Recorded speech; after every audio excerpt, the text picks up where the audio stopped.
What's up guys, I'm Phoenix Master 1 and welcome back to my unit review series for Fire Emblem Heroes. In this video I'm going to be taking a look at DK aka Death Knight aka Donkey Kong, because intelligence systems have definitely monkeyed around a bit with him. So these are the topics I'm going to be discussing in this video, and let us begin.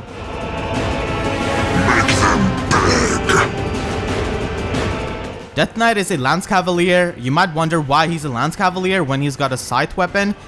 In Three Houses, his weapon is actually considered a lance, so for continuity purpose, they probably have made that a lance in this game as well. Looking at his stats, he has got pretty good mixed bulk for a Cavalier at 40 HP, 30 defense, and 27 resistance. This makes him a pretty good enemy phase unit for a lot of the bulky builds. His speed isn't really greatest at 25. He's not going to be able to do any kind of natural doubles, but this speed actually helps him in a way with his weapon, because his weapon stops follow-up attacks, and 25 speed is a pretty decent benchmark for avoiding doubles and speed check losses from Bullfighter plus 10 armor units in Arena Assault. So 25 speed isn't really all that bad in that regard. A lot of the plus 10 armors are not going to be able to win speed check and break through his weapon and still double him. His base attack is 35, which is good enough. He comes with Scythe of Serial as his legendary weapon. It gives him -1 special cooldown like a Slaying Axe, and if any kind of bonus is present on the enemy unit like a visible buff, ground orders or air orders active, armor march, or even the beast transformations on flying beast units, then he gets +4 to all of his stats during the combat, and the foe cannot make a follow-up attack. So getting the Spectrum buff in the combat is really good, and stopping the follow-up attacks is also good. But the thing is that here, sometimes he might lose the speed check. For example, against Tibarn, his weapon can be active, but because Tibarn has got a guaranteed follow-up attack in his weapon, he's able to get that on Death Knight, win the speed check, and still be able to double him. So that's the thing. His speed is good against armor units, but against a lot of units who have guaranteed follow-up attack weapons, he might be able to lose the speed check because of their speed. He comes with Escape Route as a slot B skill, which is probably just a reference to him in Three Houses. That's pretty much its purpose, I guess, because it's a really weird skill to have on a enemy phase unit like this. And his slot C skill is Close Guard. We got Distant Guard on Kronia, and now we have this on him. He comes with that at 4-star, and this is a pretty good support skill, but Death Knight, to be honest, needs this kind of buff himself, being an enemy phase Cavalier. Blazing Flame is a special, which is good AoE special, but honestly not the best special for him. He has many other specials which you could use that are triggered in combat. Looking at his stats, you might get reminded of someone who yells uncle a lot. Compared to him, he has got marginally better stats, but he does have his unique weapon, which Berkut doesn't have as of yet. He might get a legendary weapon, we don't know, but as of right now, in this kind of comparison, Death Knight definitely wins by a bit because of his unique weapon, because at least he has that. He's got pretty similar stat line to him and does a similar role in terms of tanking. And overall, I would say that Death Knight is rather disappointing to me personally. Now, don't get me wrong, he's definitely salvageable with his weapon. At least he has a unique weapon that has a certain niche, and he's able to be useful in certain areas of the game, as you will see with my builds. His weapon has got a conditional effect, which isn't inherently wrong, but that conditional effect depends on a factor which you cannot control, which is enemies' buffs. If it was debuffs or something similar to that, then you could definitely control that. Now, you could argue that every kind of team uses some kind of buff, legendary Azura, tactic skills, armor march, and you would be right, in some game modes that is absolutely going to be true, like Arena Assault, and even against some kind of Aetherates teams that rely heavily on legendary Azura, he's going to be able to get that kind of weapon activation. But there are definitely going to be times where you're not going to be facing that. Many kinds of Aetherates defense teams do prepare for Aversa by not having any kind of visible buffs on their team. They rely on wards, goads, and drive skills in general, and you're going to be seeing those kinds of teams a lot as well. They're not really all that uncommon, tier 21 plus. So against those kinds of teams, he's not really able to do anything. And as it is, like, he faces a lot of competition being a Lance Cavalier. Though he's bulky, the thing is that cavalry units don't really have access to the best defensive skills like Null Counter Disrupt, the Breath skill, and compared to infantry units, they don't really have that much BST, so their bulk might not be as high as it can be on an infantry unit if you try to go with a similar stat line. So those are like inherent problems of being a tank who's a cavalry unit. and you're definitely going to be facing that. But nonetheless, as I said, he's salvageable, but you will definitely have to take a lot of commitment because merges matter a lot on him because he's a tanky unit who wants to function in the enemy phase, and there are definitely some niches where you could use him. So if you like the uniqueness of his weapon, at least he's got a unique weapon compared to someone like Berkut, so at least you're able to maximize the potential of that if you're trying to.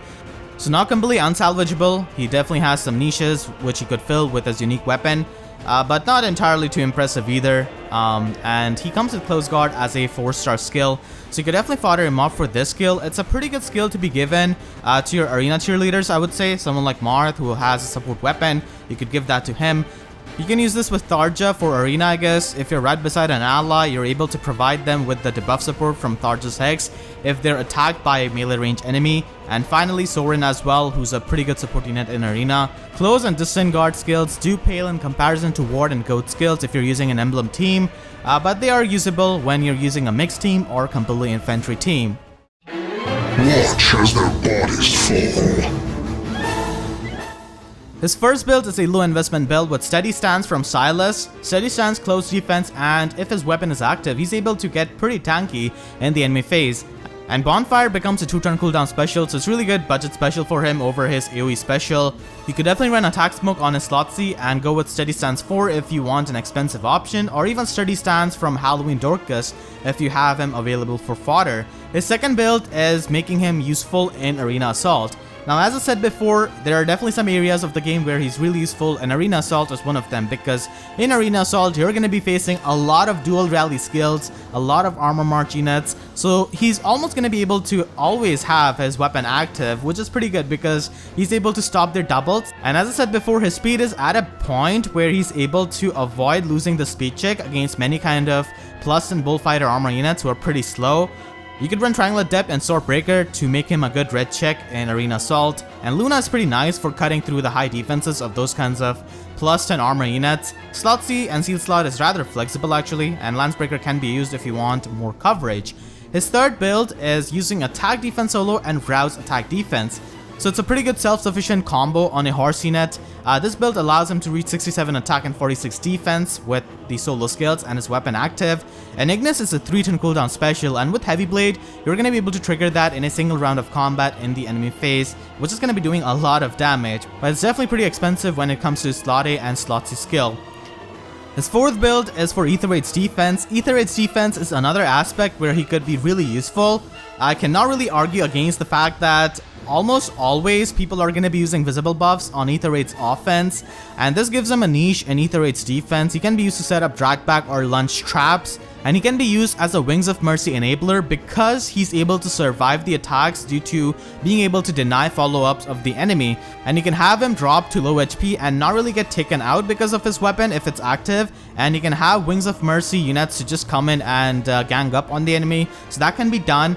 Poison Strike Seal, I have that on him because it's really going to be useful for weakening up super tanks. Against many super tanks, he's not going to be able to do too much damage, and he doesn't really have the speed to double them, so Poison Strike is nice for weakening them.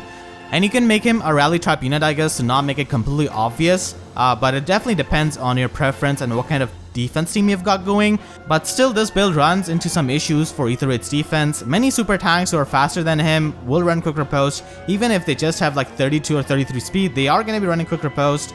They will win the speed check and one round KO him anyways, and you cannot really use them with Panic Manor or Panic Staff allies, which is really annoying honestly, because say like you have Panic Manor at level 4, now you cannot use him with that because Panic turns all of the buffs into penalties.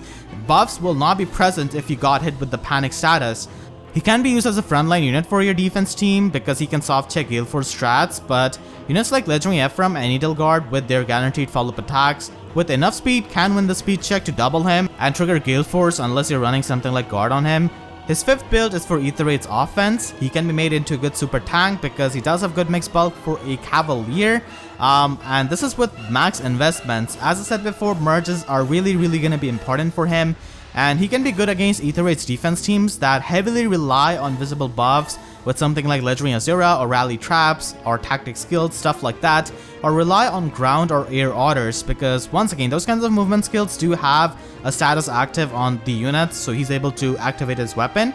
He reaches 42 visible resistance with 2 airs in the light season, and he can reach 52 resistance in the enemy phase if his weapon is active with distant defense. Soul is definitely really necessary for you to keep him healthy against multiple foes and for keeping him in the quick riposte range, but the problem once again being a Cavalier is that he doesn't have access to null counter disrupt like many of the infantry super tanks can.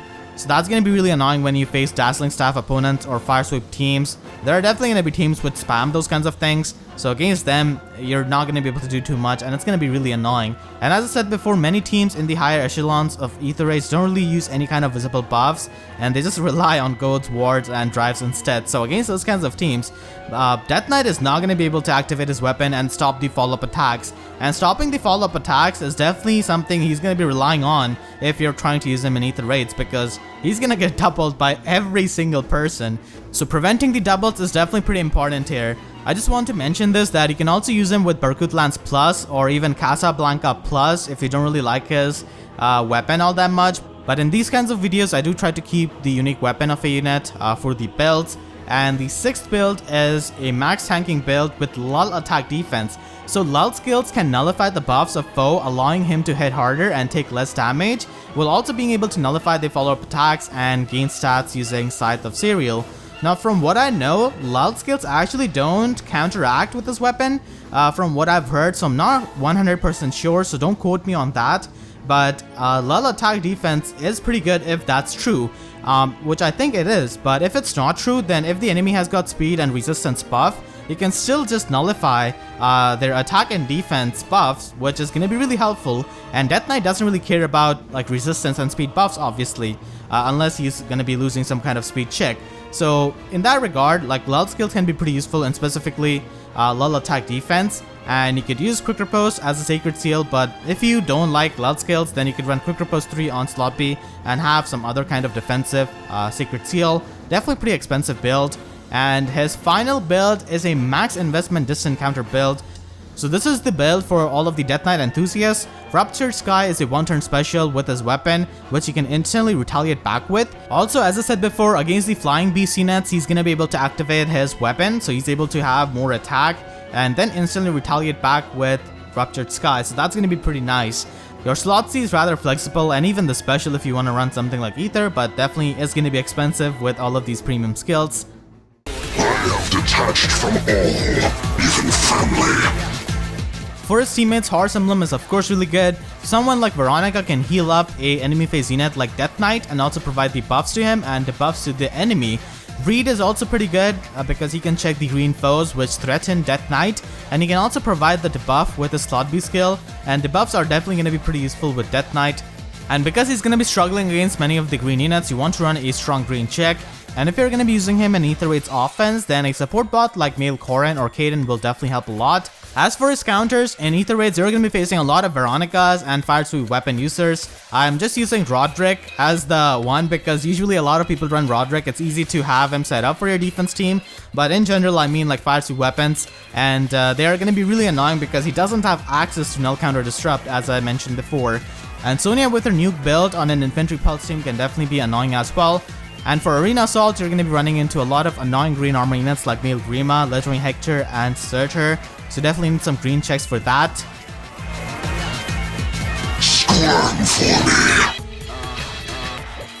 Death Knight has got really good aesthetics, so if you like him for that, then you could definitely invest into him. You should always try to play with your favorite units and have fun.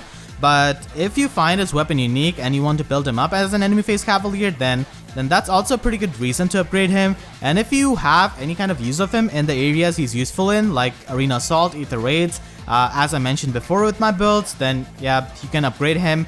He does have a good mixed bulk for Cavalier and can definitely function as a tank, as you saw with the builds.